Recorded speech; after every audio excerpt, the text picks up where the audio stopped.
구독, 좋아요.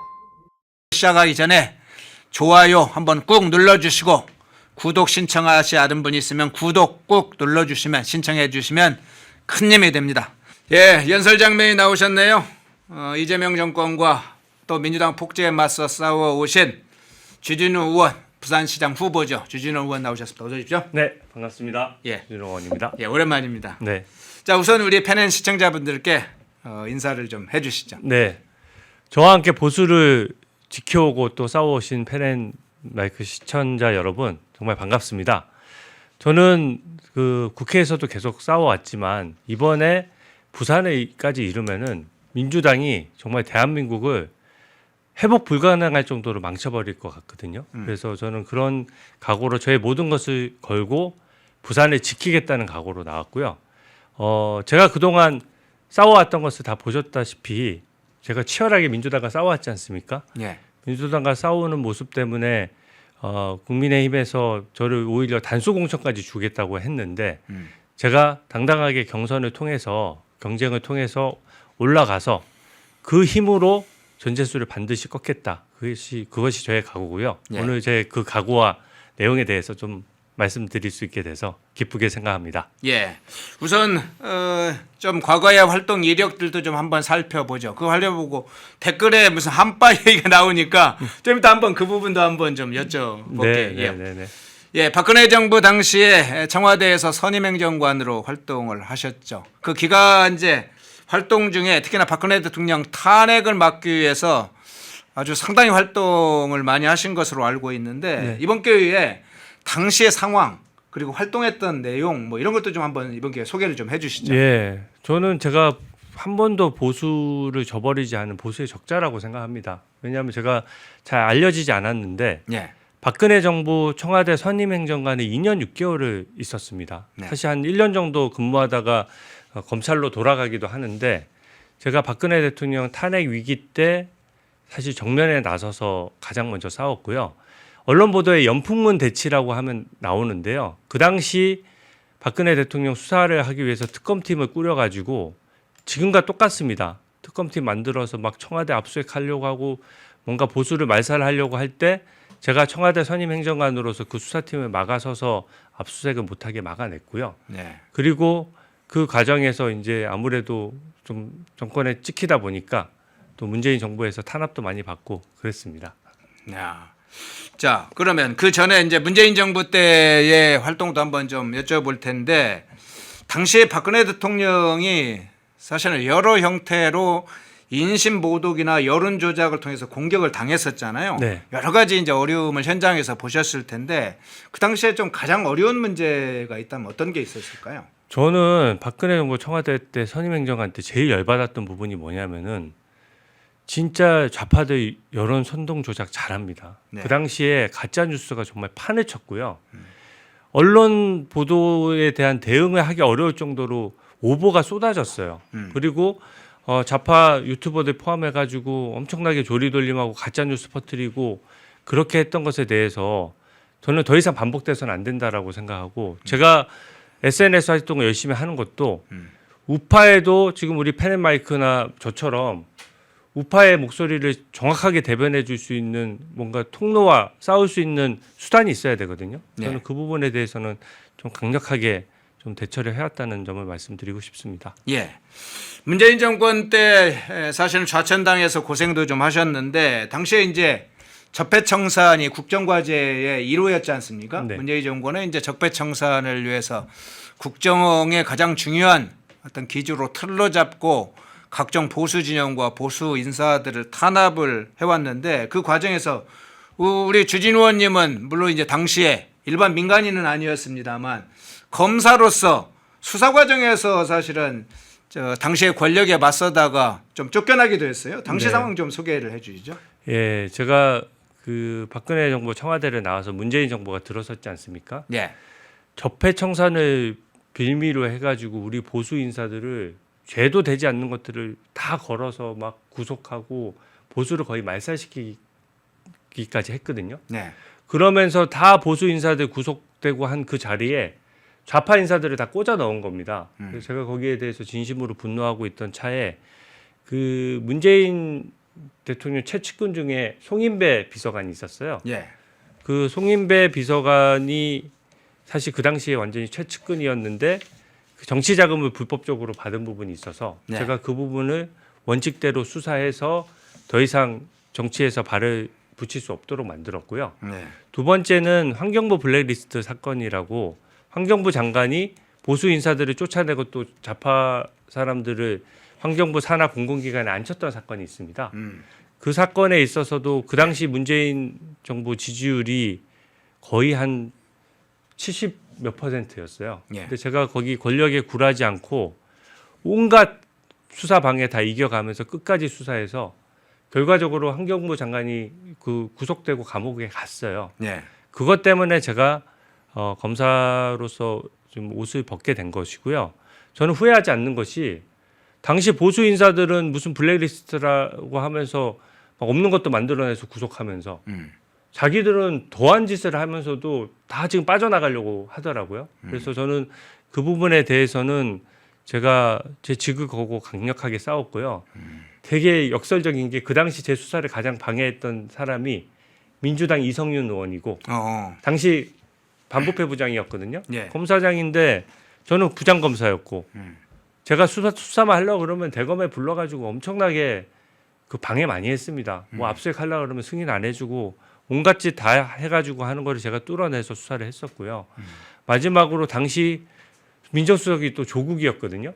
근데 조국이 기자들한테 좀 통제불능이다. 주진우는 통제불능이다라고 얘기해서 화제가 된 적도 있어요. 예. 그만큼 제가 권력에 좀 맞서서 싸우는 것에 대해서는 두려움이 없고 또 위기에서도 물러서지 않는다는 점을 말씀드리고 싶습니다. 예. 자, 박근혜 정부 때 그리고 연이어 문재인 정부 때 현장에서 싸우는 많은 사람들과 뜻을 같이 하면서도 그 내부에서 또 때로는 탄핵에 맞서 때로는 권력에 맞서 이렇게 싸우는 그 상황들을 좀 간단하게 살펴봤는데 마침 계속 이제 댓글에서 주요하게 좀 여쭤보네. 그 민감한 문제 한번 좀 여쭤볼게요. 예. 뭐든 말씀. 댓글에서 어떻게 하면 우리 주진우 의원님이 주진우 후보께서 한바다 한동훈 오른팔이다 뭐 이런 이야기를 좀 하시네요. 제가 좀 정리를 해볼게요. 예. 만약에 제가 친한계라고 하면 예. 지금 당에서 박형준 시장을 컷오프하고 저를 공천을 주겠습니까? 단수 공천을? 사실 제가 본선 경쟁 때문에 단수 공천을 제가 거절한 것이지 당에서는 오히려 박형준 시장은 그동안 당의 투쟁력이나 당성이나 여러 가지 지금 본선 경쟁력이나 감안했을 때 주진우보다 본선 경쟁력이 떨어진다고 판단했던 것이고요.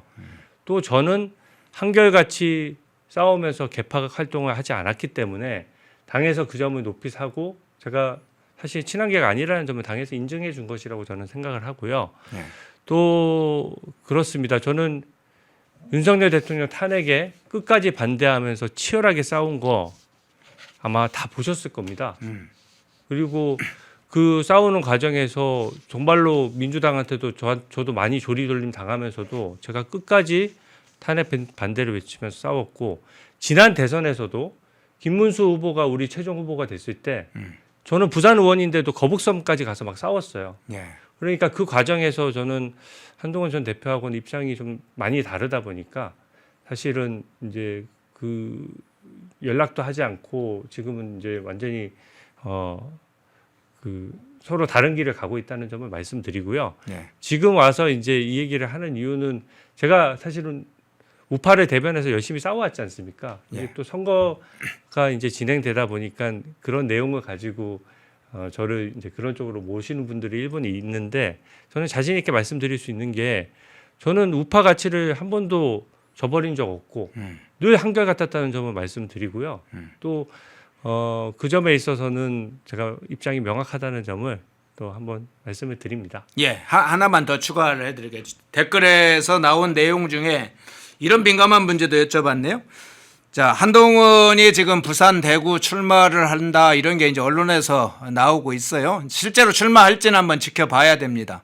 본인이 당선 가능성이 있을지 아닐지 여러 가지 형태로 조사를 해서 뭐 그걸 살펴보고 한동훈도 움직일 텐데 한동훈한테 출마 기회를 주기 위해서 부산시장에 출마한 거 아니냐 하는 지금 의심을 지금 댓글에 주고 있는데. 근데 예. 당에서 단수 검증하려고 한 걸로 다 저는 해결이 된다라고 봅니다. 예. 왜냐하면 당에서 만약에 제가 그런 의도로 나오지도 않았을 뿐더러 박현준 시장이 만약에 단수로 나갔을 때 전재수 의원을 무난히 이길 수 있다, 부산을 지킬 수 있다 그러면 제가 나올 이유가 없죠. 제 주변에서 엄청나게 말렸어요. 왜냐하면 저는 불리한 싸움에 절대 물러서지 않지만 지금 뭐 좌파 언론을 비롯해서 막 우리가 모든 선거에 질 것처럼 흔들어대잖아요. 네. 그러면 부산도 지금 전재수 의원이 다 저 여론조사가 다 높게 나옵니다. 그러면은 제가 만약에 단수 후보가 돼서 올라가서 그 경선에서 꺾고 올라가서 전재수 의원과 싸웠을 때 지게 되면 저는 국회의원 배지도 달아나는 거거든요. 그래서 저를 또 좀 개인적으로 아끼는 분들은 출마하지 말라고 하는 분들도 꽤 많았어요. 근데 제가 여기 출마한 것은 그런 정치적 이유가 아니라 부산을 지금 못 지키잖아요. 그러면 제가 이재명 당시 대선 후보 때 우리한테 뭐라고 했습니까? 자기 재판 똑바로 받겠다. 대법관 늘리지 않겠다. 부동산 세금 늘리지 않겠다. 다 그렇게 약속해놓고 딱 대선에서 이기고 나니까 안면 몰수하잖아요. 그리고 나서 뭐라고 얘기하느냐? 국민들 표받았으니까 우리가 선택받은 대로 하면 되는 거 아니냐 이렇게 얘기하거든요. 이번에 지방선거에서 또 이기면은 더 마음대로 할 겁니다. 여기서 더 마음대로 하면 저는 이게 지금 대한민국을 거의 낭떠러지로 몰아서 길을 뭐 왼쪽으로 잘못 든 거는 다시 오른쪽으로 돌아오면 되는데 낭떠러지에 떨어뜨릴 것이라고 보기 때문에 저는 진짜 절박한 심정으로 배수진 치고 나왔고요. 저는 다른 거 관심 없습니다. 제가 돼야만 반드시 전재수를 꺾을 수 있다라고 생각하고 그 외의 길이 없다라고 저는 생각하거든요. 예. 그래서 나왔습니다. 예. 풍부윤님 후원 고맙습니다. 자, 정치 현안 문제 좀 몇 가지 여쭤볼게요. 조작기소 국정투기가 현재 운영되고 있지 않습니까? 이 사건제 이제 사건 하나하나가 다 중대 사건이기도 하지만 다시 이걸 이제 집권 여당과 이재명 권력이 이 조작기소 형태로 지금 몰아가고 있는데 이 범 여권의 노림수 어떤 차원에서 보세요? 근데 지금은 뻔한 수작 아니겠습니까? 이재명 공소 취소하려고 하는 수작이죠. 네. 이게 평소 같으면 이런 일이 가능하지가 않습니다. 근데 지금 언론도 장악하려고 하죠. 사실상 일부 언론들은 많이 장악이 돼 있거든요. 그리고 또 그것뿐만 아닙니다. 사법부도 이미 대법원 증언에서 사법부도 사실상 장악했고 수사기관 장악돼 있죠 하니까 세상 무서운지 모르고 국민 무서운지 모르고 이런 짓을 하는 거거든요. 저는 정말 분노하지 않을 수 없고요. 이게 이런 심리예요. 유하영이 지금 징역 9년 6개월을 받고 확정이 돼 있습니다. 네. 그거 뭐 헌법재판소에 헌법 소원한다라고 해서 그 뒤집기 어려워요. 그러면은 이재명 입장에서는 조마조마한 겁니다. 유하영이 언제 나를 불지를 모르잖아요. 유하영이 거기서 불어버리면은 탄핵도 될 수 있는 거거든요. 그동안 거짓말해왔던 게 드러나는 거지 않습니까? 그러니까 유하영을 사면하자니 자기가 공범인 걸 인증하는 게 되는 거고 같은 편이니까 사면하지 자기 모르게 북한에 800만 번 갖다 바쳤으면 더 세게 때려야지 사면할 리가 있겠습니까? 근데 사면을 하면은 공범을 인증하게 되는 거니까 어떻게든 그 이하영 재판을 흔들어 가지고 네. 이거를 이제 어떻게든 무죄로 바꿔보려고 하는 겁니다. 그래서 그리고 공소취소 자기 재판도 공소취소 시켜보려고 하는 거거든요. 이런 거에 국민이 속으실까요? 저는 자기 사건을 자기가 없앤다? 엄청난 국민적 저항이 있을 거라고 생각하고 지금 지지율 자기들끼리 막 그 홍보를 가장해서 높은 것 같지만 일거에 한 방에 다 까먹을 수 있다는 점 말씀드리고 싶습니다. 예, 소영님 후원 고맙습니다. 자, 그런데 그 중에 조작기소의 이제 국정투기에 특별히 이제 관심 가는 사건이 7대 사건 중에 대북송금 불법 대북송금 사건이에요. 네. 이게 조작됐다는 일종의 조작설, 뭐 회유설 주장할 때는 연호 술파티부터 시작을 했습니다. 네, 네. 근데 연호 술파티 의혹을 한동안 군부를 많이 떼서 뭐가 했는데 이제 이 불은 안 됐어요. 그런데 다시 이상한 박상용 검사 관련해서 녹취록이 나오는 상황인데 네.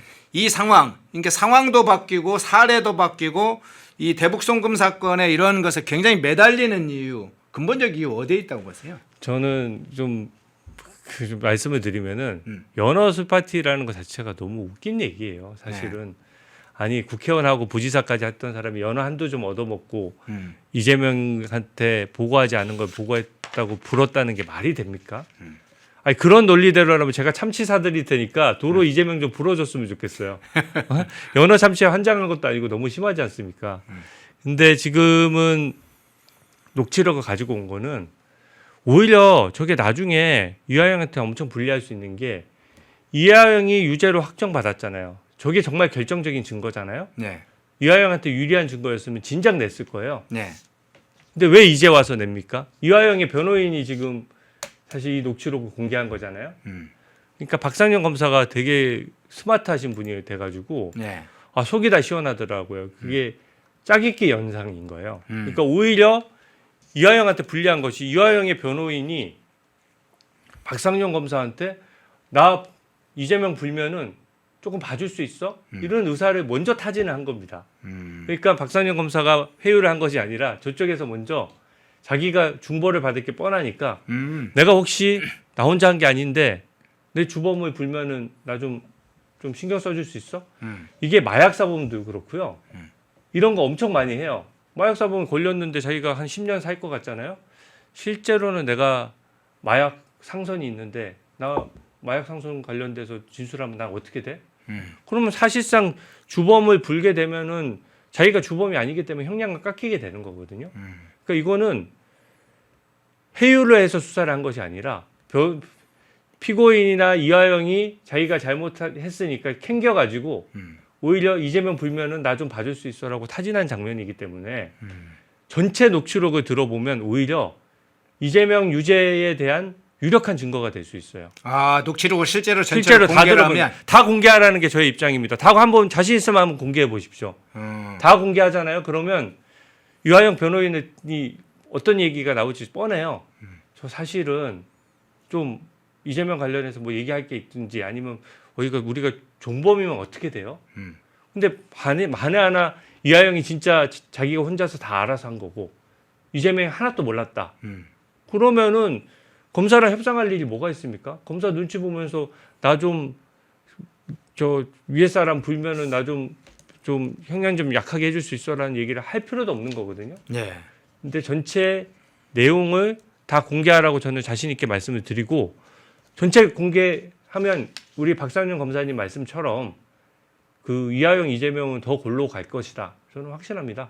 예. 자신 있으면 다 어제 공개하십시오. 이제 언론에서 좀 일부 나온 걸 보니까 서명석 변호사가 공개한 녹취록 이전에 이 박상현 검사한테 이야기한 내용은 특가법상 뇌물죄가 아니라 일반 뇌물죄를 좀 적용시키면 어떠냐.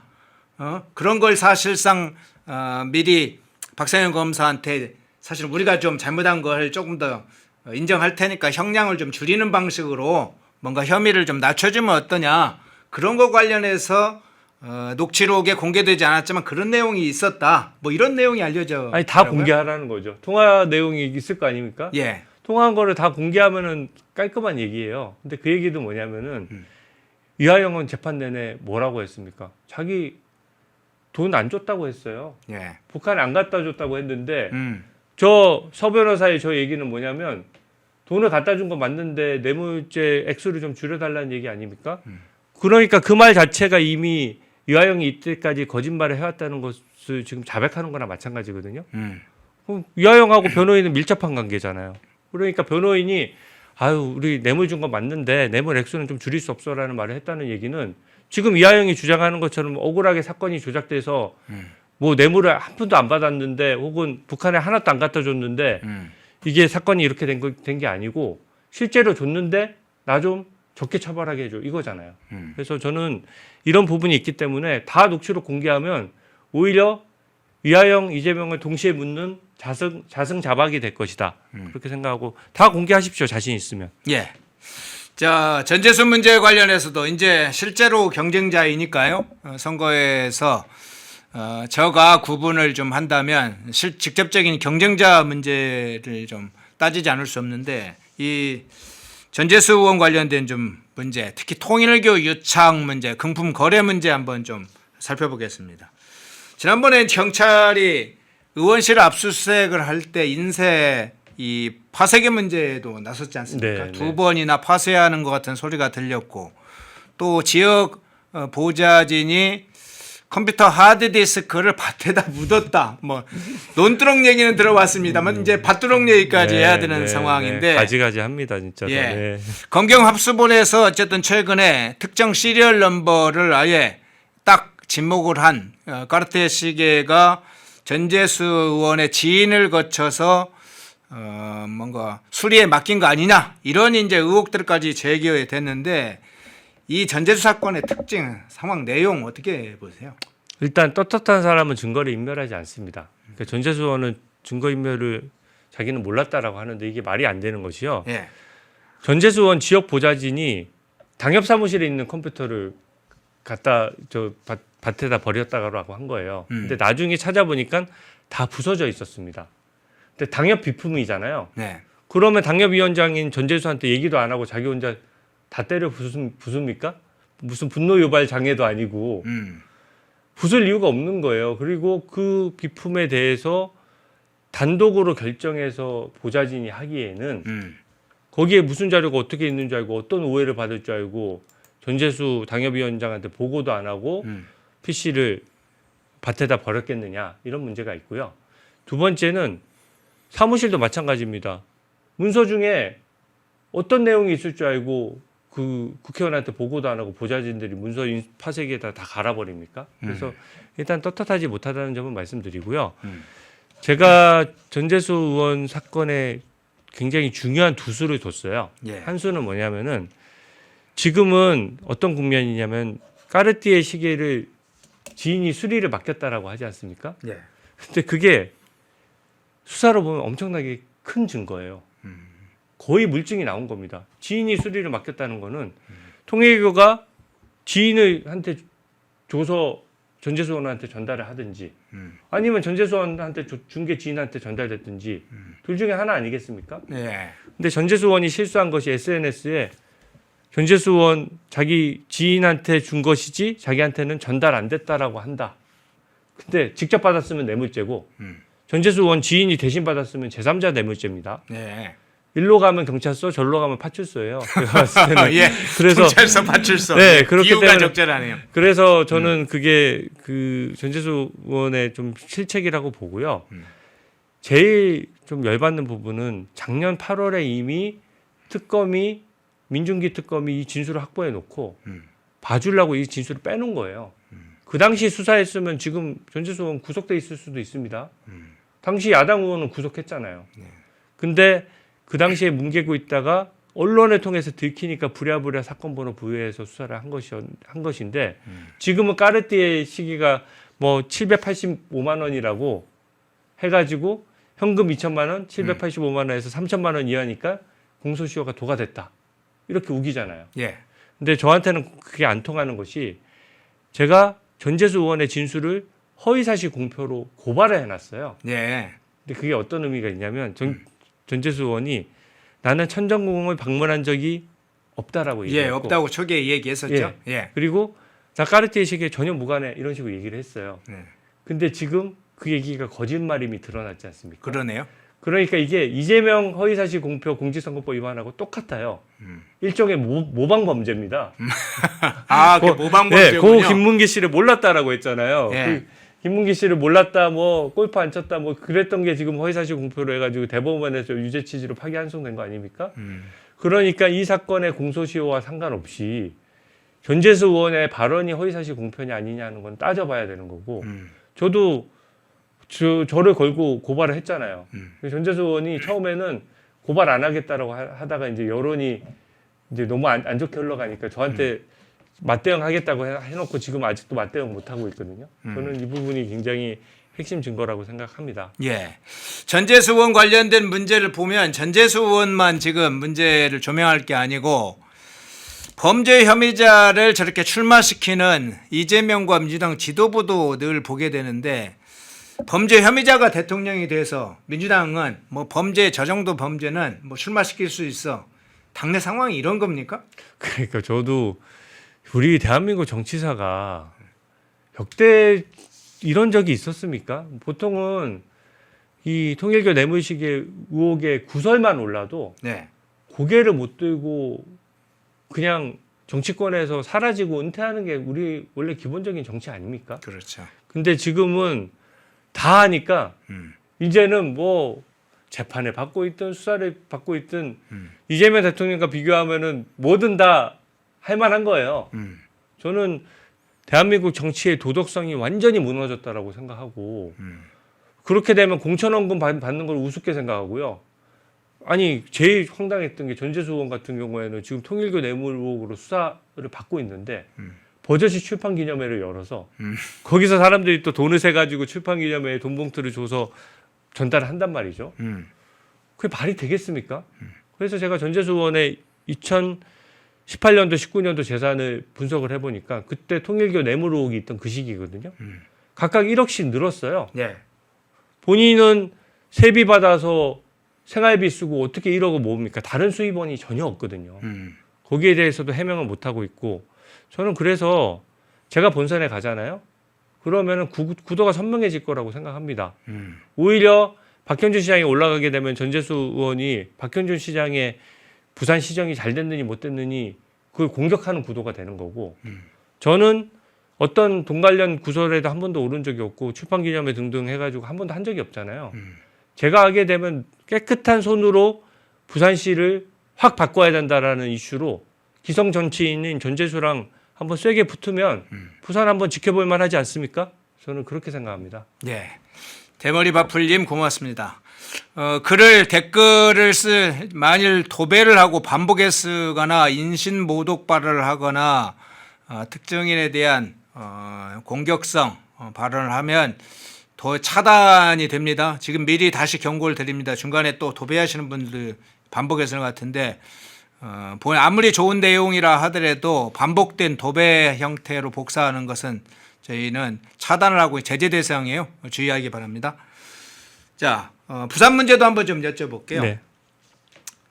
민주당이 본래 이제 평소 패턴을 보면 각종 악법에 대해서는 빛의 속도로 보통 처리를 하고 있습니다. 그런데 일명 부산발전 특별 법안이라고 불리는 이 글로벌 허브법 이것에 관해서는 지금 상당히 뭉개고 있어요. 의도적으로 이렇게 지연시키는 겁니까? 어떤 차원에서 보세요?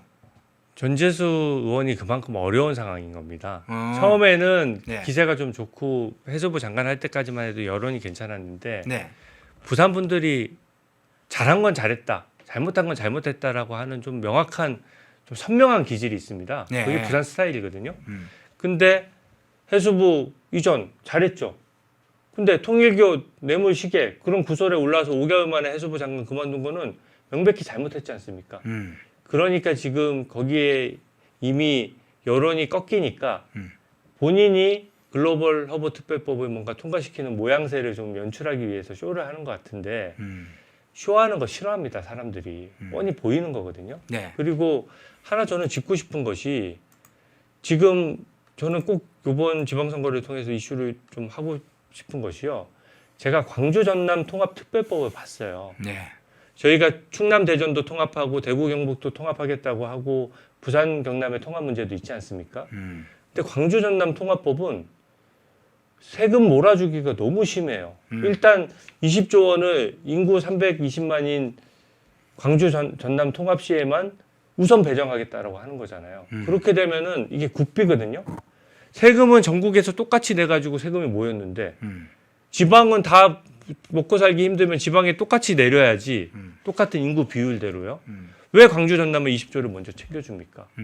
그리고 대구 경북도 지금 법 통과 안 시켜주려고 지금 잡고 있는데 거기도 지금 인구가 훨씬 많은데 20조만 주겠다라고 하거든요. 말이 안 되잖아요. 부울경은 무려 인구가 800만이에요. 네. 광주 전남의 인구가 2.5배가 넘습니다. 2.5배 가까이 되면은 세금을 그만큼 많이 냈다는 얘기잖아요. 그러면은 20조에 2.5배인 50조가 배정이 돼야지 왜 국비를 배정하는 데 있어서 광주 전남만 몰아줍니까? 저는 이 부분에 있어서는 어느 지역과 상관없이 좀 분노해야 될 포인트다. 저는 광주 전남 발전시키는 거 좋습니다. 수도권에 집중돼 있는 것들 광주 전남으로 좀 내리는 거 좋아요. 하지만 광주 전남에만 내립니까? 대구 경북에도 내리고 부산 경남 부울경에도 내려야죠. 그러려면 최소한 형평성은 필요하다는 점을 말씀드리고요. 광주 전남 특별법에 보면은 모든 사업 다 가져가는 특례 규정이 400개 정도 돼요. 예. AI도 클러스터 마음대로 지정하겠다.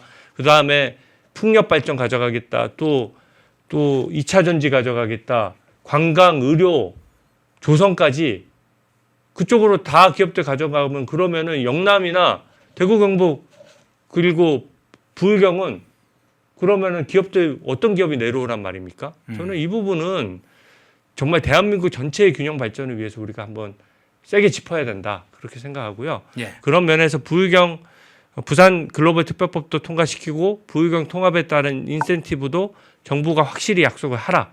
이게 지금 저의 입장입니다. 예, 한두 가지 좀 더 여쭤볼게요. 네. 저는 국민의힘 의원들은 세 가지 부류로 좀 구성되어 있다고 생각합니다. 하나는 민주당의 입법이나 독재 또는 중국과 북한의 친중 세력과 친북 세력에 맞서 싸우는 의원들이 한 부류가 있고, 또 하나는 늘 상황을 보거나 눈치를 보는 이런 유해, 그래 눈치를 보다가 어떤 게 유리할까 하고 유리한 걸 타고 가는 의원들이 있고, 또 한 의원들은 주로는 내부 총질이나 어떻든 우파 또 국민의힘 내부의 분열을 유도하는 사실상 이런 유발령, 분노 유발령, 또 내부 분열 유발령, 뭐 이렇게 발목을 잡는 의원 세 부류가 있다고 생각을 하는데, 우리 주진우 의원께서는 그간 법사위라든가 다른 이제 공적 활동에서 상당히 전투적으로 싸워온 국민의힘 의원들 중에 몇 안 되는 아주 귀한 전투력 있는 의원으로 좀 평가받기도 하고, 실제 저도 그렇게 평가를 하는데, 한편으로 또 보수 정체성 문제도 그렇고요. 그런데 일각에서는 좀 국회의원으로서 좀 더 싸워졌으면 기대도 있어요. 맞아요. 그러면 여기에 덧붙여서 이번 부산시장에 도전하시는 이유, 그 부분을 넘어서 이제 부산시장에 도전하는 이유도 있을 텐데, 네. 그 부분은 좀 어떤 차원에서 고민하셨나요? 저는 제가 당은 저는 항상 당의 레거시를 존중해왔고 단 한 번의 내부 총질도 없었고요. 네. 문제는 뭐냐면 우리 당에 선거 시즌만 되거나 공천 시기만 되면 싸우는 척해요. 평소에 싸워야 되는 겁니다. 자기 모든 걸 걸고 싸워야 되는 거고요. 저는 민주당이랑 제가 의정활동 처음 시작할 때부터 지금까지 여당 야당 할 때 상관없이 계속 끊임없이 싸워왔고요.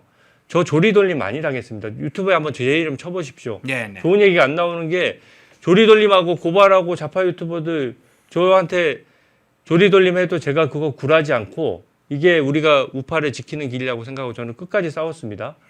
근데 그런 분들이 있어요. 계속 국민의힘에 남아서 싸워줬으면 좋겠다. 저는 그분들의 생각도 존중하지만 우리 당의 체질이 바뀌려면 싸우고 헌신하는 사람들이 잘 돼야 된다라고 생각합니다. 꼭 저보고 잘 되라고 하는 얘기가 아니라요. 우리 당에서 정말로 싸워오신 시의원, 구의원님들, 당원분들 굉장히 많거든요. 네. 근데 그분들 평소에는 앞장서서 싸워달라고 하고 집회만 있으면 모여달라고 하면서 공천 시기만 되면 그분들에 대한 존중이 없어요. 저는 주진우를 공천하는 것이야말로 당의 레거시를 새로 세우는 길이다. 싸우지 않는 자 배지 떼라고 했잖아요. 그러니까 싸운 사람이 공천받는 모습을 보여줌으로써 모든 사람들이 싸우게 만들어야 된다는 게 저의 생각이고요. 이거 지금 제가 개인 욕심 때문에 나온 거 정말 아닙니다. 부산 저는 박현주 시장님으로는 진심으로 이기기 어렵다라고 판단했어요. 네. 정말로 구도가 안 좋아요. 그게 지금 민주당의 세대교체 구도에서도 저는 오히려 제가 더 젊으니까 더 세게 받을 수가 있고, 부산시장에 대해서 평가 구도에서도 저는 오히려 전재수원 왜 북갑에서 이렇게 제대로 일 못했느냐고 저는 따지고 들 수가 있고, 사법 리스크에 있어서도 저는 깨끗한 손으로 전재수 멱살 잡을 수 있는 거 아닙니까? 그래서 저는 제가 승리할 수 있다는 생각이 들고, 또 여기 부산을 지키기 위해서 저를 우리 당원들께서 만약에 공천에 영광을 주신다면 제가 여기 부산 반드시 지키고, 싸운 자를 공천해야 다 싸운다는 점은 제가 강력히 말씀드리고 싶고, 혼자서만 싸워서는 외로워요. 다 싸우게 만들어야 됩니다. 그런 점에서 저는 이번에 저를 꼭 좀 지지해 주십사 하는 말씀을 드리고 싶습니다. 예, 그럼 마지막으로 이 질문을 좀 드리죠. 네. 그리고 우리 시청자분들께 이야기를 좀 할 기회를 드리겠습니다. 지금 이제 댓글에도 쭉 보면 주진 의원이 그간에 전투적으로 싸운 얘기나 가장 헌신적으로 싸워온 이런 분 상당히 응원하는 글을 읽고 여전히 이제 한파 관련해서 네. 부분도 지적도 있고 그런 거는 이제 어쨌든 대부분은 애국 시청자이고 또 이 중에 상당한 수는 당원들이 네, 많이 있기 때문에 그걸 맞습니다. 염두에 두고 어떤 이제 여론이 있다는 것을 감안한다면 이제 부산시장 출마하셨 후보이시니까 뭐 부산 시민들에게도 중요하지만 여기도 부산 시민도 있겠지만 전 국민의 이제 관심이 사실은 어떻게 결집되고 특히 보수 진영이 어떻게 결집되냐에 따라서 또 영향을 받을 것 같으니까 우리 시청자분들께 그런 점을 감안해서 마지막으로 좀 당부하고 싶은 이야기나 전하고 싶은 메시지 네. 한번 해주시죠. 저는 진정성은 통한다고 생각하거든요. 제가 그동안 어떤 개파 활동도 하지 않으면서 오로지 민주당하고만 싸워왔고 어떤 개파와 관련된 자리는 일초에 간 적도 없어요. 그래서 저에 대해서 그냥 선거를 앞두고 하는 프레임은 제 진정성을 이기기 어려울 것이라고 보고요. 저는 그 말씀을 드리고 싶습니다. 언제까지 사과만 할 겁니까?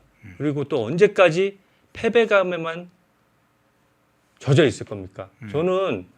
저도 그 여러 가지 직업을 가져가면서 변호사도 해보고 청와대에도 근무해보고 뭐 어디 공무원 생활도 하고 많이 했어요. 근데 위기 상황이라고 딱 그 싸우는 거 멈춰버리면요 무조건 지는 겁니다. 저는 지금 지방선거 꽤 많이 남았습니다. 왜 벌써부터 우리가 다 진다라고 생각하는지 모르겠어요. 저는 부산에서 지금 전재수 의원 지지율 좀 높게 나오겠죠. 저는 본선 가면은 실력 바로 드러날 거라고 생각합니다. 저랑 TV 토론에 붙으면은 미천 바로 드러나게 돼 있어요. 그런 면에서 이제는 당당하게 사과도 또 입장도 충분히 밝혔잖아요. 이제는 당당하게 고개 들고 국민을 위해서 정말 진심으로 대한민국을 지키고 일하는 것이 국민에게 진정으로 사과하는 길이라고 생각하고요. 말로만 하는 사과 뭐가 필요합니까? 행동으로 보여줘야 돼요. 행동으로서 국민의힘이 야당으로서 역할 잘하고 야당 역할이라는 게 뭡니까? 여당이 잘못되는 길을 갔을 때 자기 직을 걸고 냉철하게 지적하고 대안도 이끌어내고 그렇게 하는 거 아니겠습니까? 저는 이번 지방선거에서 이재명 정부가 잘못 가는 길에 대해서 회초리 한번 들어야 돼요. 그렇게 안 하면 사법부 지금보다 더 망쳐서 진짜 베네수엘라 가는 거 아닙니까? 지금도 친중 친북도 너무 심하고요. 그리고 물가부터 시작해서 지금 환율도 지금 1,500원 넘었지 않습니까? 마치 이란 전쟁인 것처럼 하지만 평소에 빚내가지고 돈을 왕창 풀어놓으니까 지금 이런 위기 상황에서 굉장히 취약한 거예요. 경제 구조가. 예. 그러면은 본인들은 뭔가 뒤로 챙기는 게 많아서 이득을 보는지 몰라도 적어도 서민들은 물가, 환율, 월세 다 너무 어렵지 않습니까? 이 부분에 대해서 정확하게 이렇게 경제하면 안 된다. 이렇게 빚만 내가지고 우리 지금 현재 기성세대와 또 미래 세대에 대해서 죄를 짓는 거라는 점을 저는 꼭 한번 보여줘야 된다라고 생각하고 부산 관련된 공약 저 많이 준비했습니다. 그리고 계속 더 활발하게 발표하고 있는데요. 오늘은 제가 보수 우파 분들께서 저와 함께 같이 싸워오신 분들이 이 영상을 많이 보시기 때문에 우리가 여기서 실망하지 말고 당당하게 좀 싸우자 이 말씀을 꼭 드리고 제가 이번에도 앞장서겠습니다. 그래서 앞장서가지고 제가 배수진 치고 부산 꼭 지킬 테니까 이 바람으로 다 지켜야 돼요. 부산, 대구 할 거 없이 서울, 뭐 충남, 대전 다 지켜야 되지 않습니까? 그러니까 지금 우리 국민의힘이 좀 잘못하는 부분이 있더라도 그런 부분도 바꿀 건 바꿔가면서 우리가 지금 치열하게 싸워야 된다는 점을 제가 간곡히 한번 말씀드리고 싶습니다. 예. 그간에 국회에서 힘차게 싸우신 주진 의원, 이제는 부산시장 후보로서 또 다른 차원에서 이재명 정권의 폭주에 맞서서 부산시의 승리를 통해서 전국적 승리를 이루어내는 그 바탕이 되겠다. 자, 주진우 의원 또 부산시장 후보 주진우 의원이었습니다. 고맙습니다. 네, 감사합니다. 전에 바꿔야 되는데 어떡할 거야? 다 똑같은데 아무 데서나 바꿔. 인터넷 아무 데서나 바꾸지 마. 제대로 찾아봤어야지. 어디서 바꿔야 되는데? 비교원이 답이었어. 인터넷을 바꾸시려는 분들에게 좋은 인터넷 업체 소개해드리겠습니다. 비교원이라는 업체입니다. 현금 혜택은 올리고 인터넷 요금은 내려간다고 합니다. 인터넷 TV 신규 가입 시 최대 48만 원, 휴대폰 최대 50만 원, 정수기 렌탈 시 최대 30만 원으로 최대 128만 원 혜택을 받을 수 있습니다. 인터넷 가입과 동시에 사용하시던 휴대폰 그대로 통신사만 변경해도 30만 원 혜택을 받으실 수 있습니다. 안전문제 관련해서 이 업체 8억 이상의 보증보험도 가입되어 있어 믿을 수 있고요. 23년간 보안사고가 한 건도 없다고 합니다. 또 본인 가입 후에 지인도 가입하면 최대 4만 원 이마트 모바일 상품권을 횟수에 상관없이 무제한 제공한다고 하네요.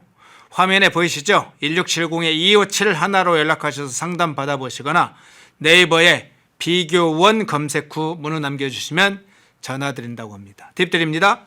연락하실 때 펜앤마이크 TV 구독자라고 말씀하시면 비밀 혜택도 있다고 합니다. 2부 시작하겠습니다. 송국권 정치평론가님 나오셨습니다. 어서 오십시오. 예, 안녕하십니까. 예.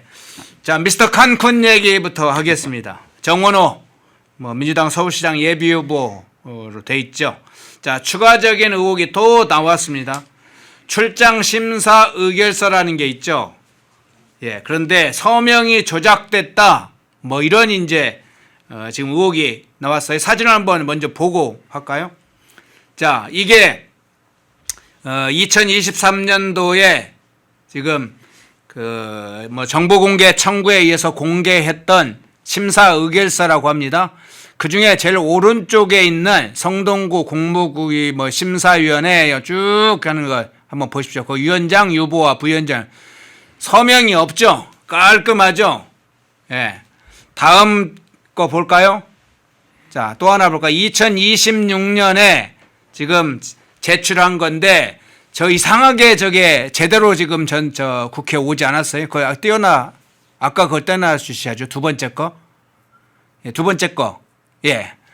이게 2026년도 건인데 오른쪽 보면 이상합니다. 서명이 있다고 그래요. 저기에는. 2023년도에 정보공개 청구에 의해서 공개됐던 당시 심사의결서에는 서명이 없고 깨끗한데 서명이 있다는 의혹이 제기가 됐습니다. 여기서 관계자들이 테이프 어찌고 막 가져야하는데 그런 의혹이 일단 구체적으로 제기가 됐습니다. 어떻게 보세요? 그러니까 이제 없던 서명이 쑥 하고 나타났다. 이렇게 처음에 서명도 쑥 나타나나요? 네, 그 매일신문이 저를 처음에 보도를 했거든요. 예. 그래서 그 전에 정보공개 청구를 했을 때는 저 똑같은 내용인데 국외여행심사위원회 사람들의 이 서명이 없이 이름만 저기 있었는데 그 다음에 2년이 지나서 이번에 김대섭 위원 쪽에서 이제 제출을 요구를 하니까는 국회에 제출한 데서는 저 서명이 있었다는 것이죠. 자, 그래서 그것이 도대체 무슨 의미냐? 그러면은 그 전에는 서명을 지우고 정보공개 청구에 응해서 제공을 했다는 것이 되는데 서명을 왜 지우느냐? 지우려면은 이것을 개인 보호나 이런 것을 심사위원들의 이름 그러니까는 누군지를 이게 공개하지 않으려고 했으면은 이름을 지워야지 왜 서명을 지우느냐? 이름은 그대로 남아 있는데 그리고 이번에 할 때는 다시 이제 서명을 그대로 이제 원래 있던 그리고 서명이 원래 있었던 거죠. 예. 저 한 심사위원의 이야기를 들어보면은 지금까지 본인이 심사를 많이 했지만은 서명을 하지 않은 서류는 없었다는 거예요. 그러니까 원래 있어야지 정상인 겁니다. 그러니까 이번에는 그것을 원래 있었던 것을 내놨는데 그 전에 정보공개 청구를 할 때 왜 그 서명을 막 지우고 했느냐 그것에 대해서 뭔가 이제 감추려고 한 것 아니냐 그런 이야기가 있는 것이죠. 그때부터 이미 뭔가를 이제 감추려고 하기 위해서 서명을 지운 것 아니냐 그런 말이 나오는 그때 것이죠. 정보 공개 청구 당시에부터 상당히 문제가 될 것으로 느낌은 있었나 보죠. 그때부터 숨기기 시작한. 그렇죠. 그렇기 때문에 지금 뭔가 이 서류를 좀 조작을 하고 이제 좀 손댄 흔적이 있는 거죠. 손댄 마사지를 했다. 서류에 이제 마사지를 한 그런 흔적이 있기 때문에 저게 이제 떳떳하지 못한 그런 그 출장 아니냐는 그 의혹이 새로 생기는 거죠. 예. 여성을 남이라고 표현하는 남성으로 표기하는 것부터 허위 공문서 작성 혐의가 있는데 지금 서명의 유무 여부가 또 다른 차원의 지금 허위 문서 이야기가 나옵니다. 서명을 조작하는 것이냐 이것까지 추가가 됐어요. 그런데 자, 이 문제는 추가적으로 이제 아마 해명이 나와 사실황이 돼야 될 것 같습니다.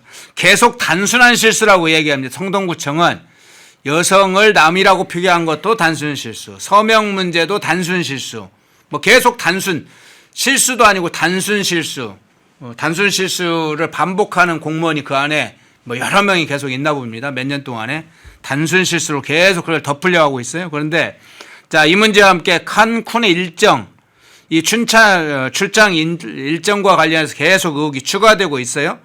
자, 그 정원호 일행의 일정과 행선지를 일단 한번 먼저 보겠습니다. 그거 한번 띄워주시겠어요?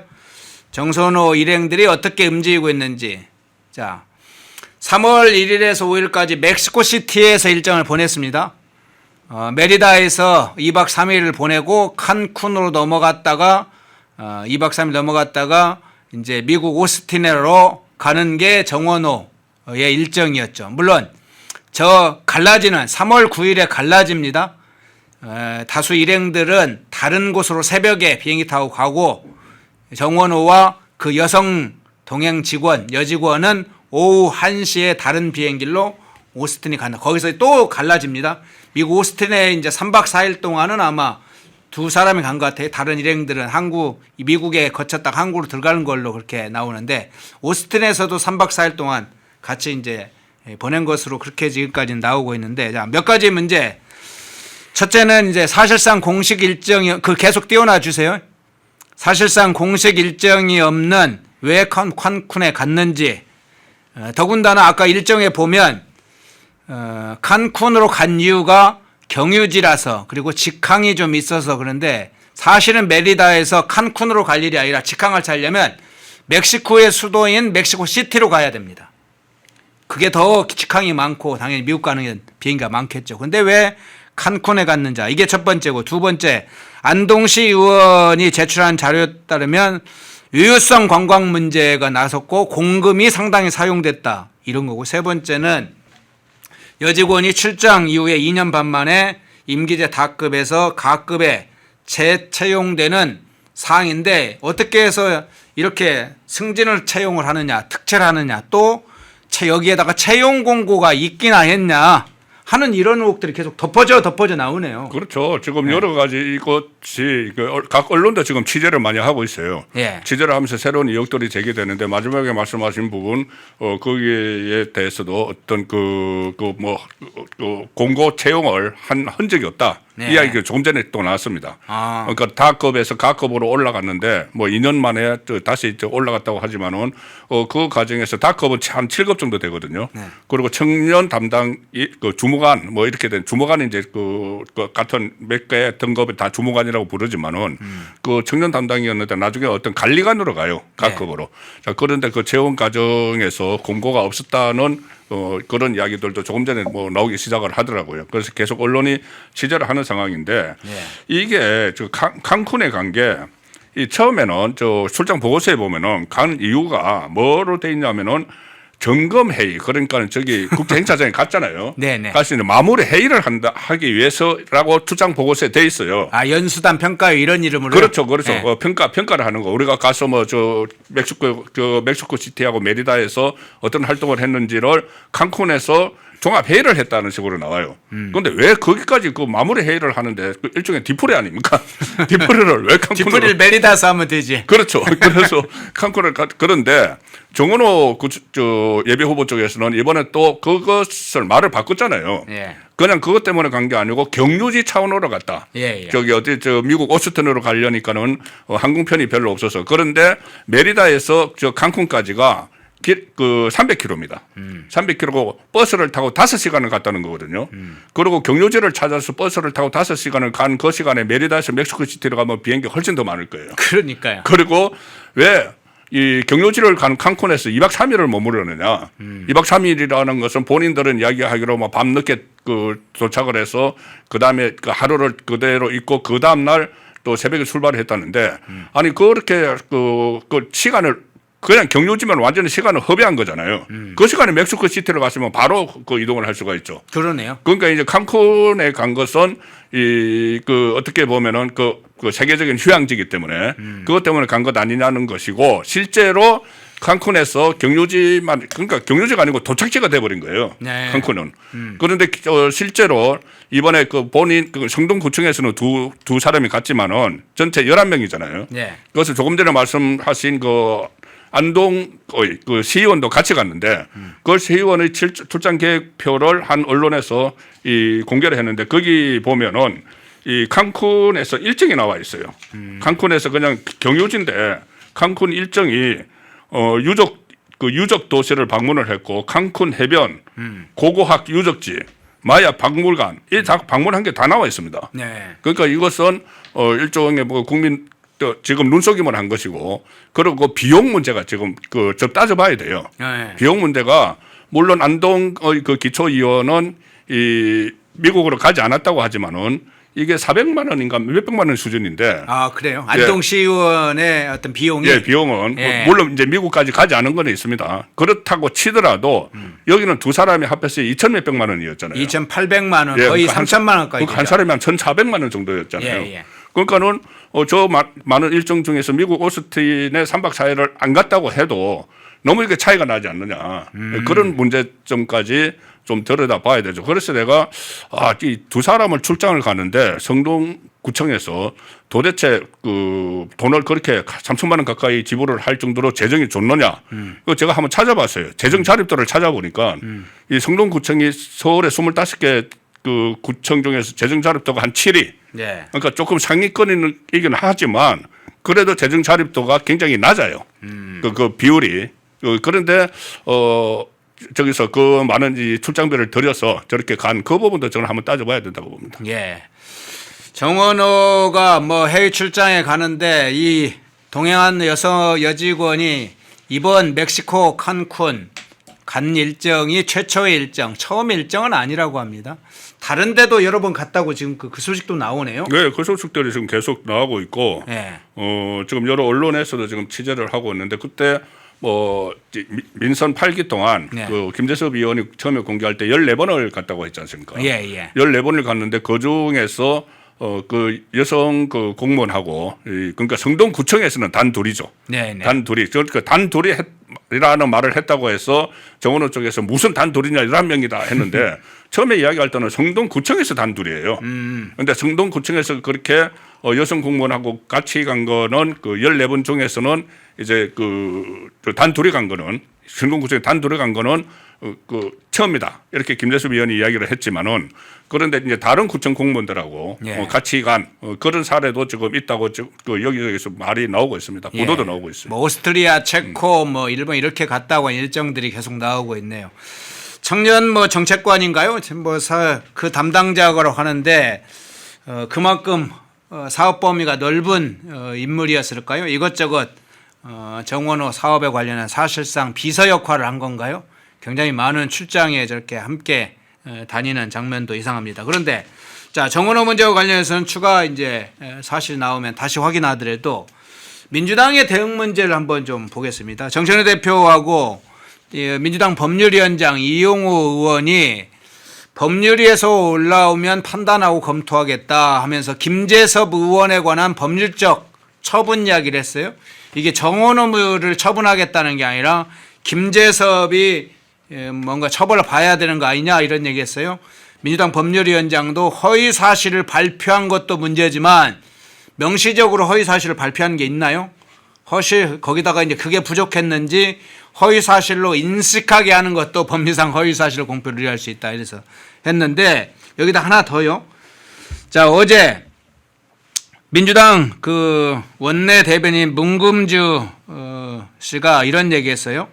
비공개위에서 당 차원에서 김재섭 의원을 고발하고 여러 가지 조치를 취하고 있는 것에 대응해 원내에서 윤리에 제소하겠다 그런 논의가 있었다. 뭐 절차를 밟을 예정이다 하고 있는데 하나는 민주당의 대응 문제도 하나 궁금하고요. 두 번째는 일부에서는 사실상 이슈를 계속 저렇게 끌고 가는 게 사실상 정원호 엿먹이는 게 아니냐 뭐 이런 이제 예, 주장도 있던데 어떻게 보세요? 이게 이제 그 정원호 씨가 예비 후보가 네.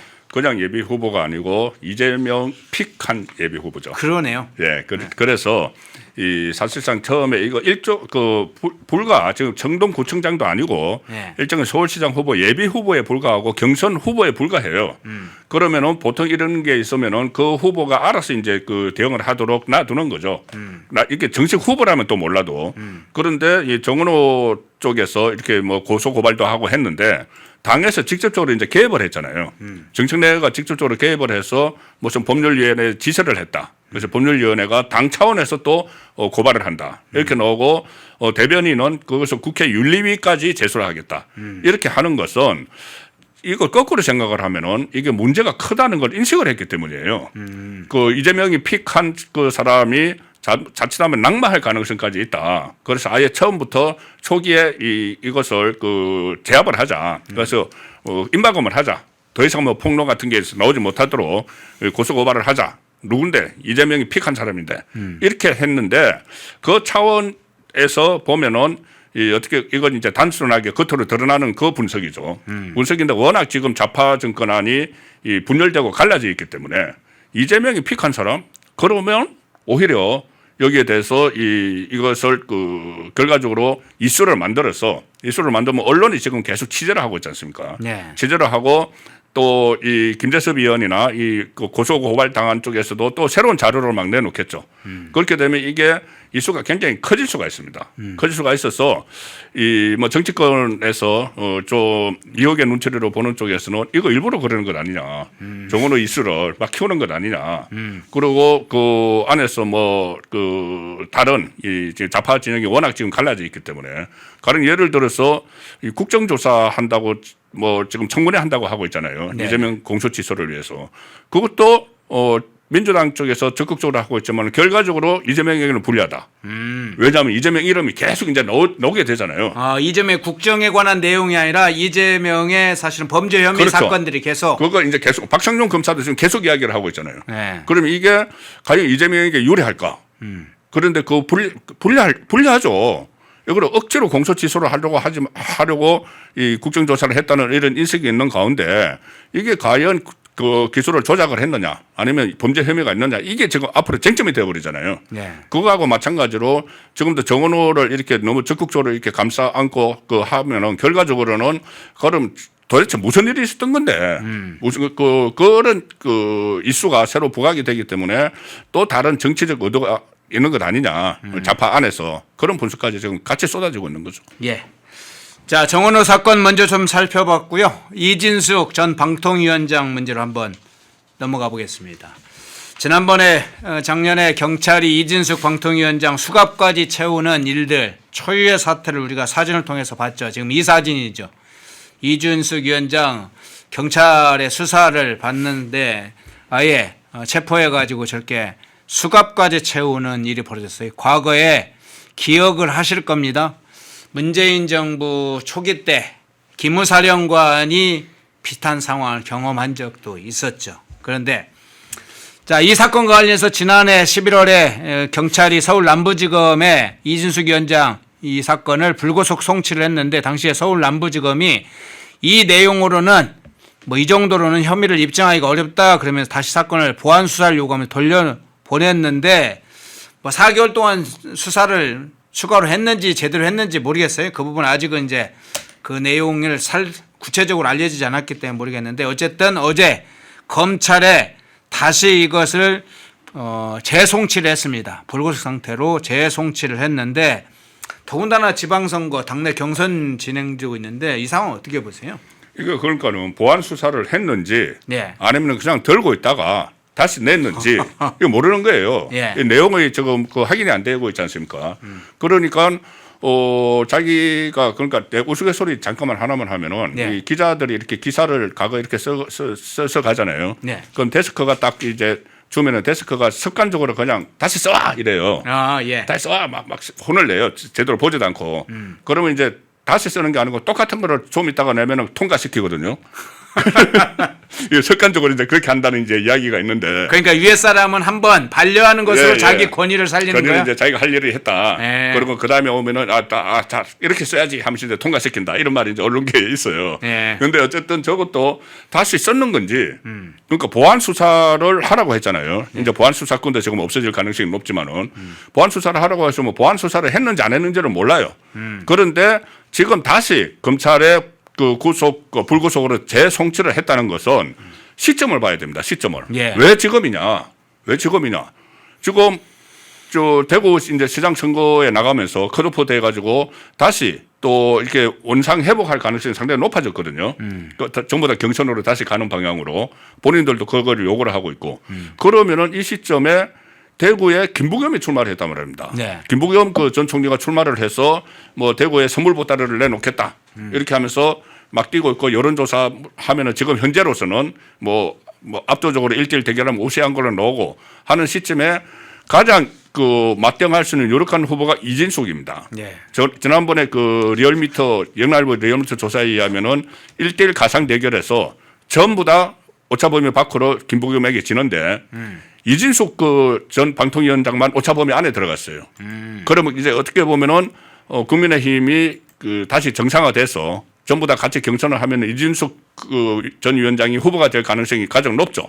딱 지금 그 논란이 일어나고는 이 결정적인 시점에 보안 수사를 하라고 했는데 이제 들고 있다가 그거를 했는지 안 했는지 모르겠지만은 그걸 이 시점에 다시 딱 꺼내서 이 언론에 보도가 되도록 만들었다면은 정치적인 그 의도가 좀 담겨 있다고 볼 수 있는 충분한 합리적 의심이 되는 거죠. 그러면 선거 이제 공학적 측면에서 보면 지금 말씀하신 대로 대구시장 후보 중에 국민의힘 후보 중에 가장 좀 경쟁력 있는 실제로 여론조사 결과도 그런 결과가 나온 것도 있고요.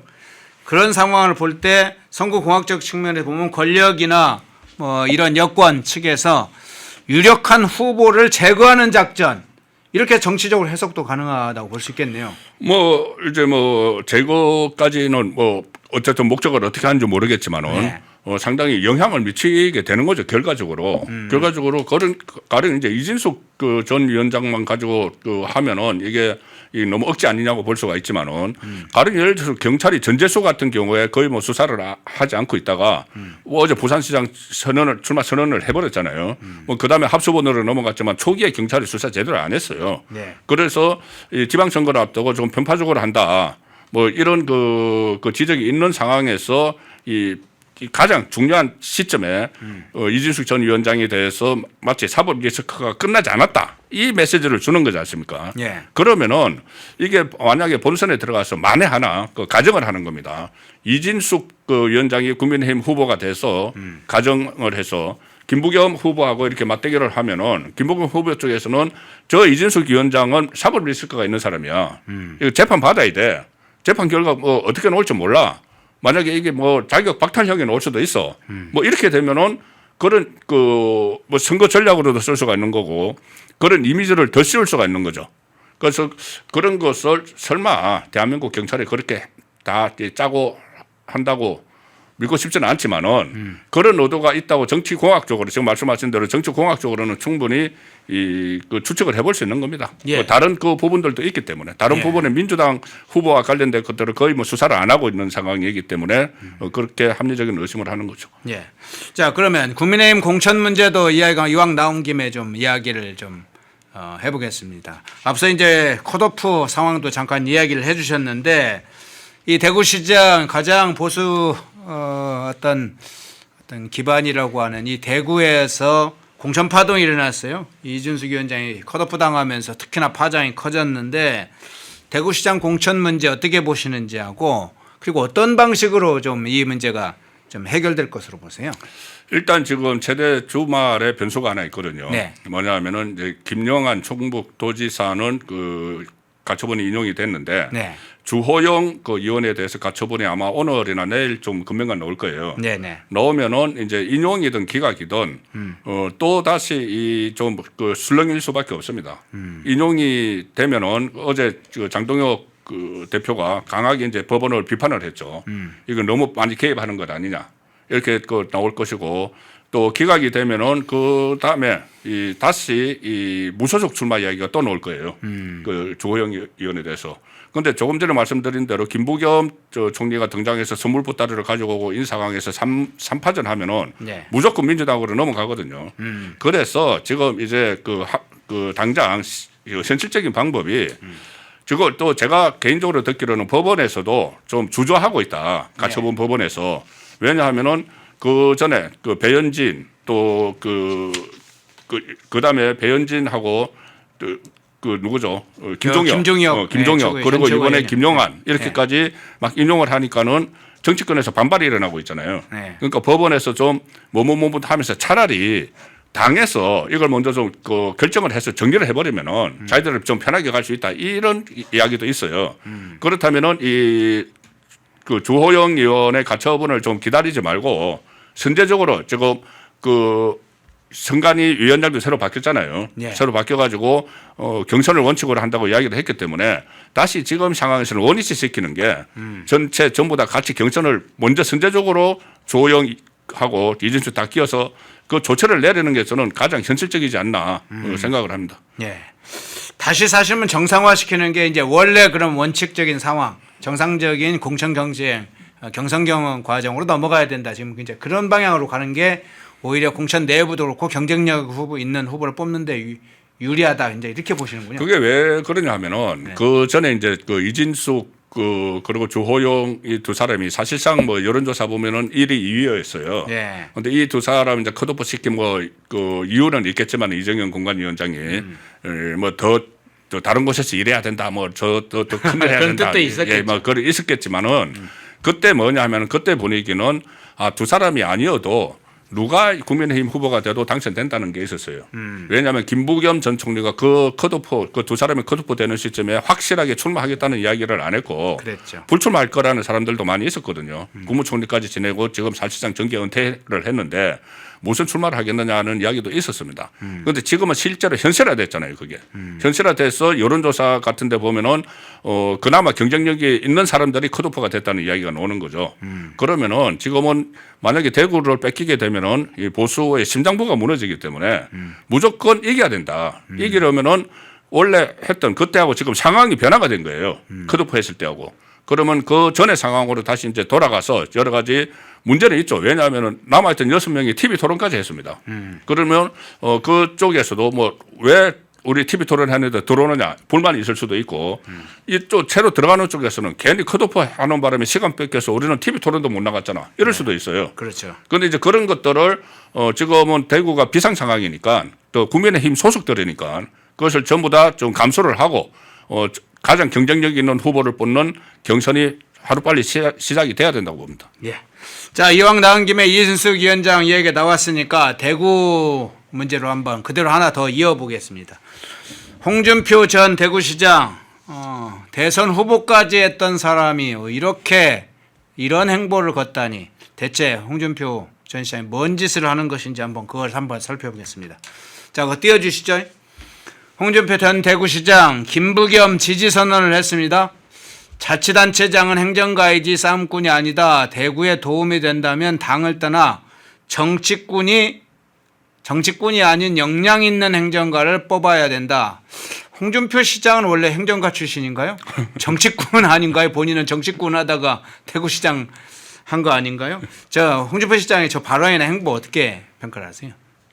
참 여러 가지 생각이 드는데 네. 본인이 행정가여야 된다. 자치단체장.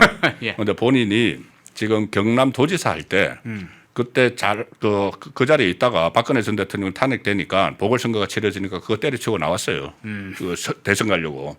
이번에 또 윤석열 전 대통령 탄핵되니까 이번에는 대구시장으로 있다가 그거 때려치고 나왔습니다. 그러네요. 예, 그러니까 이게 행정가가 그렇게 합니까?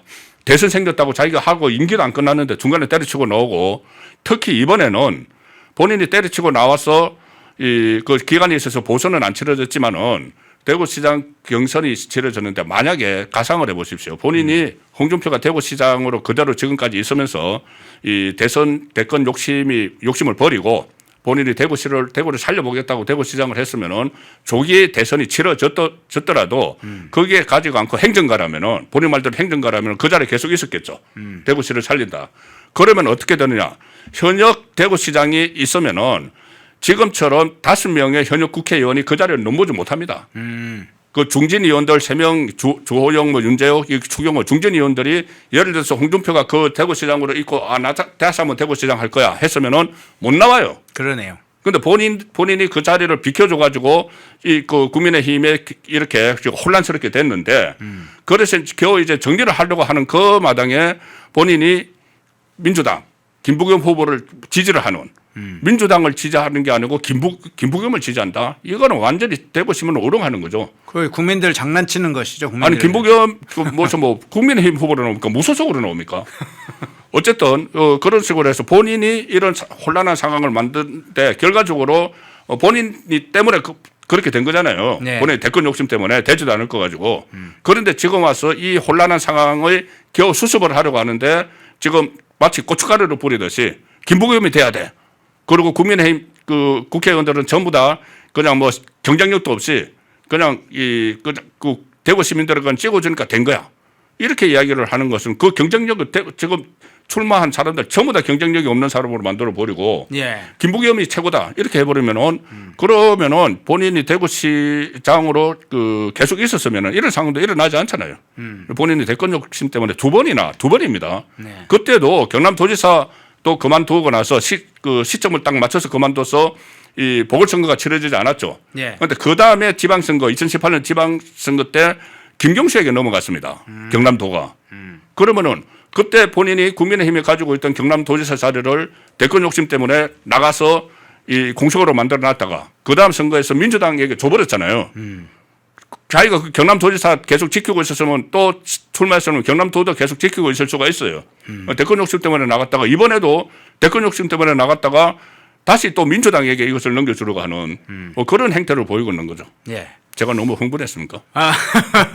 대구에 관한 애정이 많아서요. 제가 뭐 대구 경북에 기반을 두는 영남일보에서 35년 동안 정치부 생활을 했기 때문에 예. 그런 생각이 듭니다. 예. 자, 홍준표 시장 이제 앞뒤 말이라도 맞게 해야 될 것인데 아까 저 발언 다시 한번 좀 살펴볼까요? 예. 자치단체장은 행정가이지 싸움꾼이다. 가장 정치적으로 싸움꾼 하면 홍준표 아니었습니까?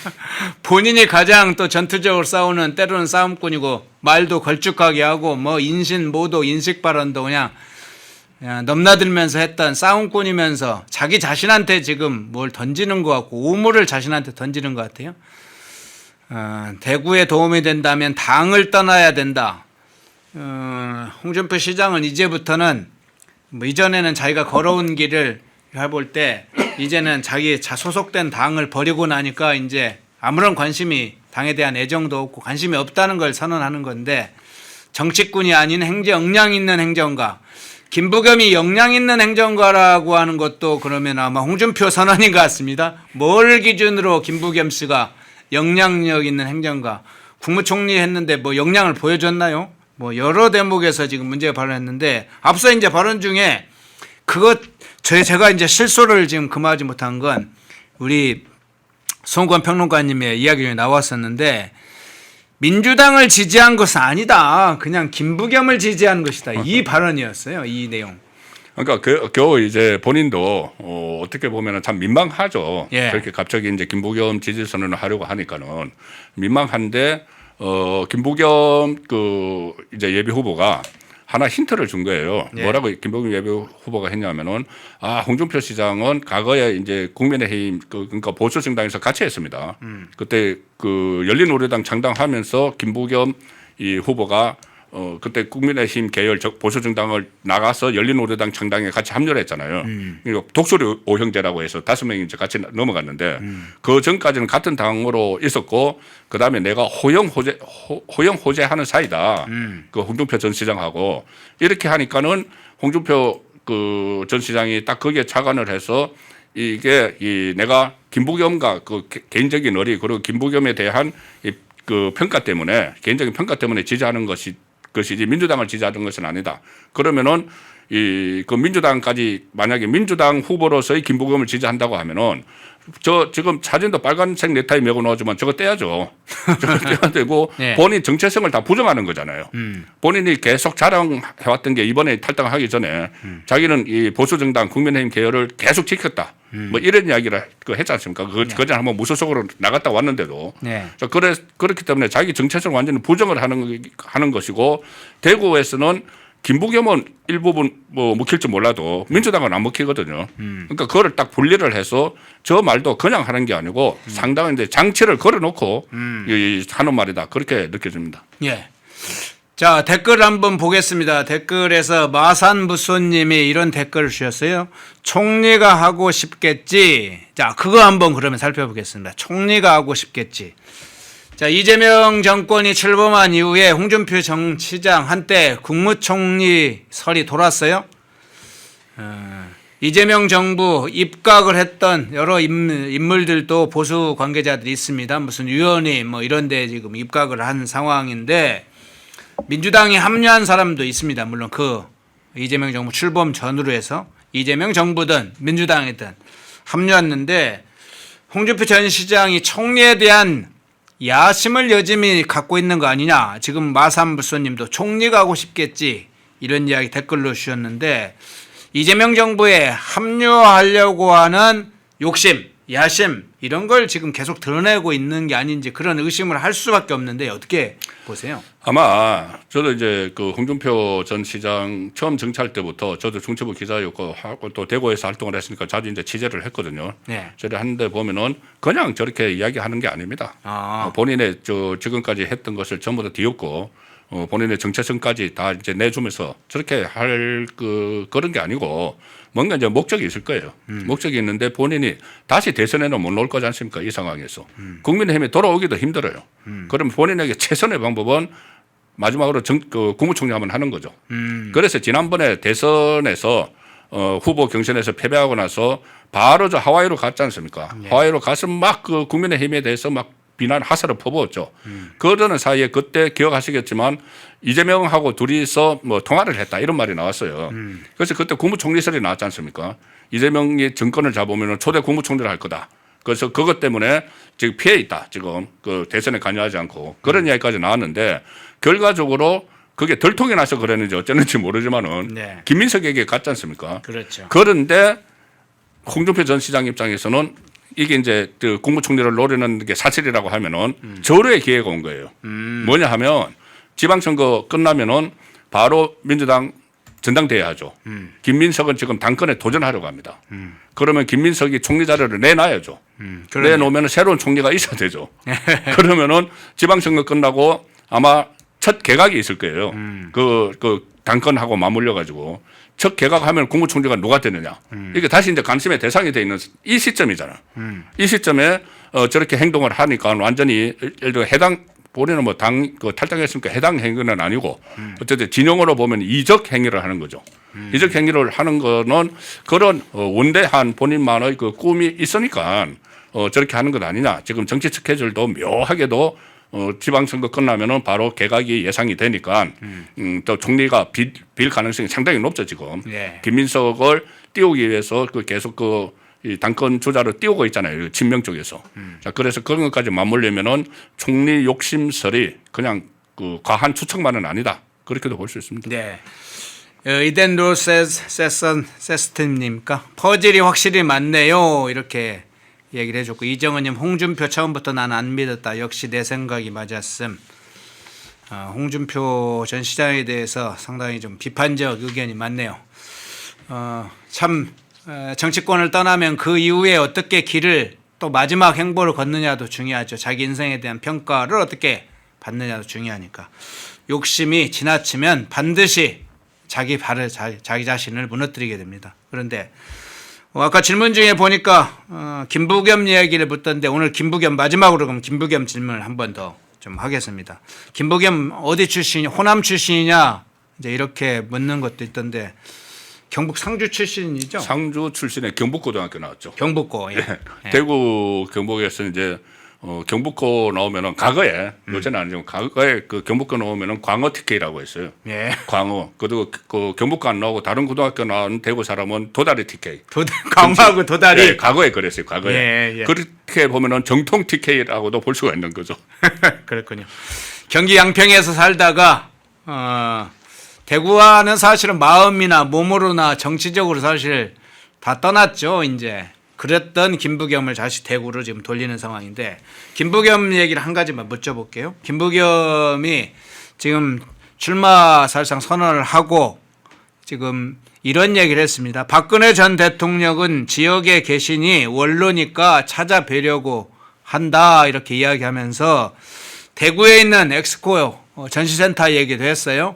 박정희 엑스코, 박정희 컨벤션 센터로 부르는 방안도 검토하겠다라고 하는데 자, 저게 이제 어떤 사람은 이제 확장이다, 확장 전술을 쓰는 거다. 어떤 사람은 뭐 내부 혼란 전술이다. 여러 가지 분석을 하는데 어떤 차원에서 일단 보세요. 일단 조금 전에 홍준표 전 시장이 대구 그러니까 민주당하고 김부겸을 분리했잖아요. 네네. 같은 생각이에요.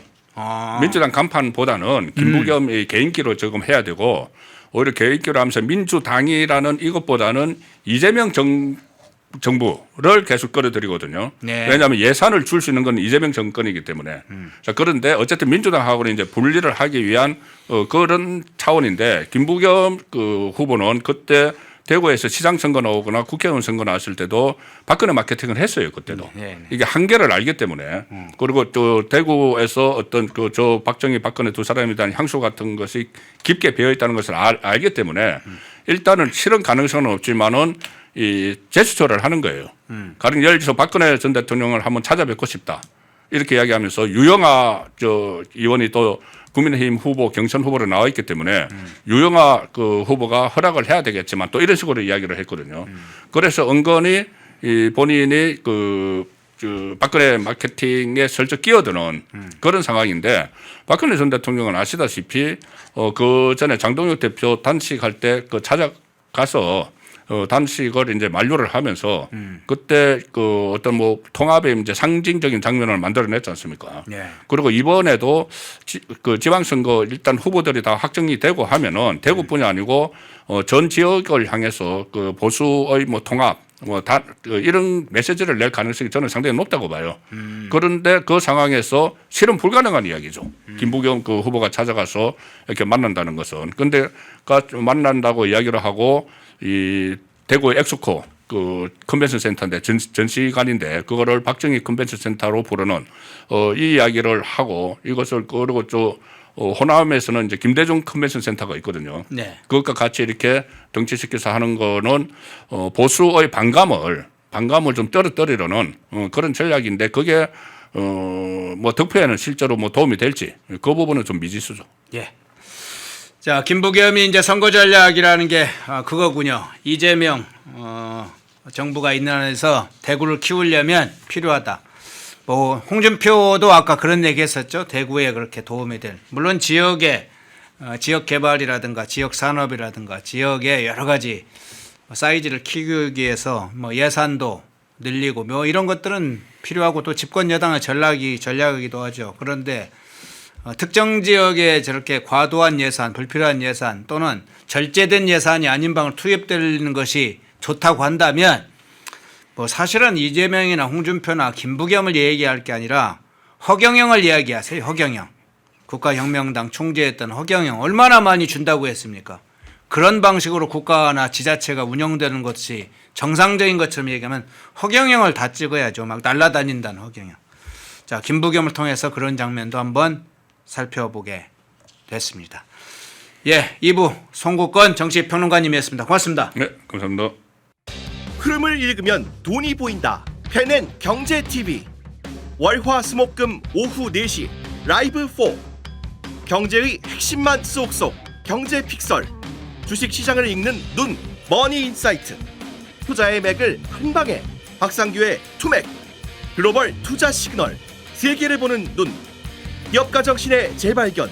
기업가 열전 영웅시대. 당신의 통찰이 수익이 되는 시간 라이브 4. 매일 오후 4시에 라이브로 뵙겠습니다. 시청자 여러분 안녕하십니까. 펜앤마이크 선우 윤호 기자입니다. 설 명절 앞두고 또 평일에도 평상시에도 술 안주로 굉장히 좋은 게 바로 이 과메기입니다. 저도 굉장히 좋아하는 이 과메기 펜앤마이크 특가로 구매하시면은 포항 산지에서 직송되는 과메기 플러스 야채 세트를 23,900원에 구매가 가능하십니다. 소주랑 같이 먹으면 더욱더 맛있는 이 과메기, 구성은 과메기와 야채 세트만 이렇게 되어 있는데 이 야채가 어디서 오냐? 당일 새벽에 옵니다. 그래서 정말 신선하고 특히나 포항 산지에서 나오는 이 과메기는 그 어느 과메기보다도 꾸덕하고 쫄깃하고 고소합니다. 저도 방금 먹어봤는데 너무나 맛있었던 이 과메기 펜앤마이크 특가로 구매하시면은 23,900원에 구매가 가능하시니까 우측 카드에 나와있는 152-1331 152-1331 전화 주시면은 간편하게 문의 및 구매 가능하시니까 많은 관심 부탁드리도록 하겠습니다.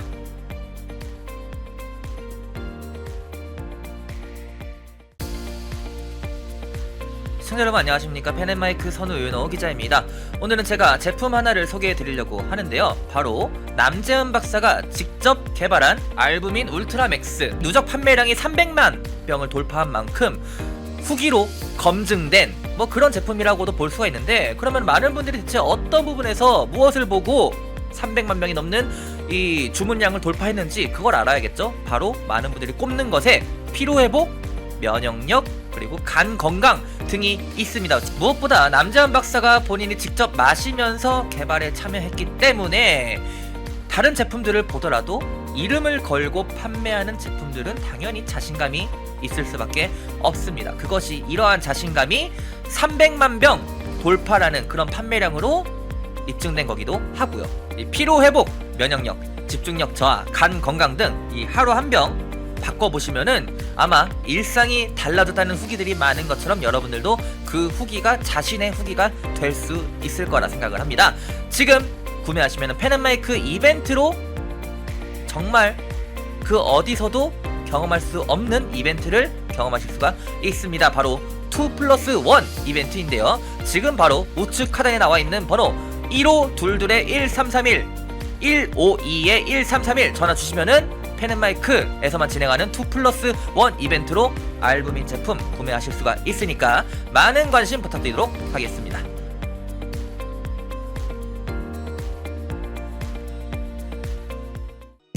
펜앤마이크에서 추천하는 영상도 보고 가세요. 다른 영상도 즐기시려면 구독 버튼을 꼭 눌러주세요.